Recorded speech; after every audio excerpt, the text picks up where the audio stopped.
नमस्कार दोस्तों। क्या आपने कभी सुना है कि हनुमान जी का विवाह भी हुआ था? आज तक यह बात लोगों से छिपी रही क्योंकि लोग हिंदू शास्त्र नहीं पढ़ते और जो पंडित या आचार्य शास्त्र पढ़ते हैं वो ऐसी बातों का जिक्र नहीं करते।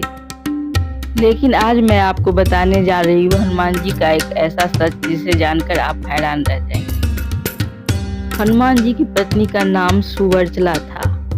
वैसे तो हनुमान जी बाल ब्रह्मचारी हैं और आज भी वे ब्रह्मचर्य व्रत में ही हैं।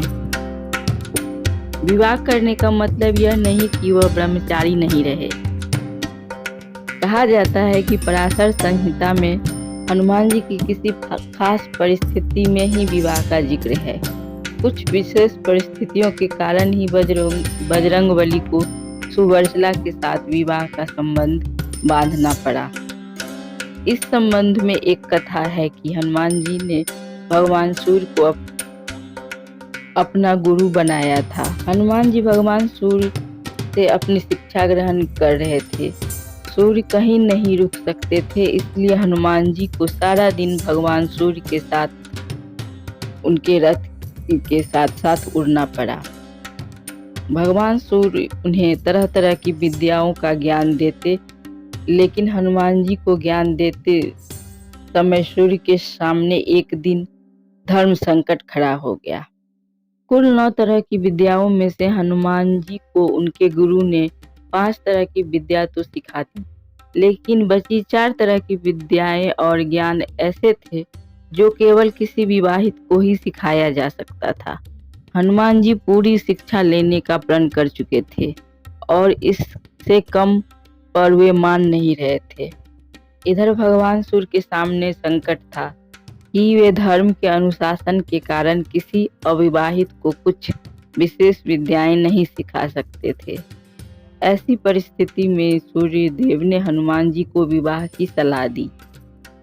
अपने प्रण को पूरा करने के लिए हनुमान जी ने विवाह की सोची, लेकिन हनुमान जी के लिए वधू कौन होता और कहां से वह मिलेगी, इसे लेकर सभी सोच में पड़ गए। ऐसे में सूर्यदेव ने अपनी परम तपस्वी और तेजस्वी पुत्री सुवर्चला को हनुमान जी के साथ विवाह करने के लिए तैयार किया। इसके बाद हनुमान जी ने अपनी शिक्षा पूर्ण की और सुवर्चला सदा के लिए अपनी तपस्या में लीन हो गई। इस तरह हनुमान जी भले ही शादी के बंधन में बंध गए हो, लेकिन शारीरिक रूप से वे आज भी ब्रह्मचारी ही हैं।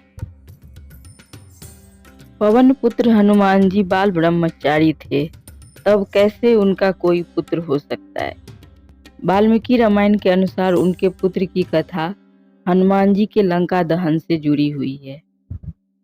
जब हनुमान जी सीता की खोज में लंका पहुंचे और मेघनाद द्वारा पकड़े जाने पर उन्हें रावण के दरबार में प्रस्तुत किया गया, तब रावण ने उनकी पूंछ में आग लगा दी और हनुमान ने जलती हुई पूंछ से लंका जला दिया। जलती हुई पूंछ की वजह से हनुमान जी को तीव्र वेदना हो रही, जिसे शांत करने के लिए वे समुद्र जल में अपनी पूंछ की अग्नि को शांत करने पहुंचे। उस समय उनके पसीने की एक बूंद पानी में टपकी, जिसे एक बड़ी मछली ने पी लिया। उसी पानी की बूंद से वह मछली गर्भवती हुई। एक दिन पाताल में असुरराज अहिरावण ने सेवकों से उस मछली को पकड़वा लिया। जब वे उसका पेट चीर रहे थे तो उसमें से वानर की आकृति का एक मनुष्य निकला। वे उसे अहिरावण के पास ले गए। अहिरावण ने उसे पातालपुरी का रक्षक नियुक्त कर दिया। यही वानर हनुमान जी का पुत्र मकरध्वज के नाम से प्रसिद्ध हुआ।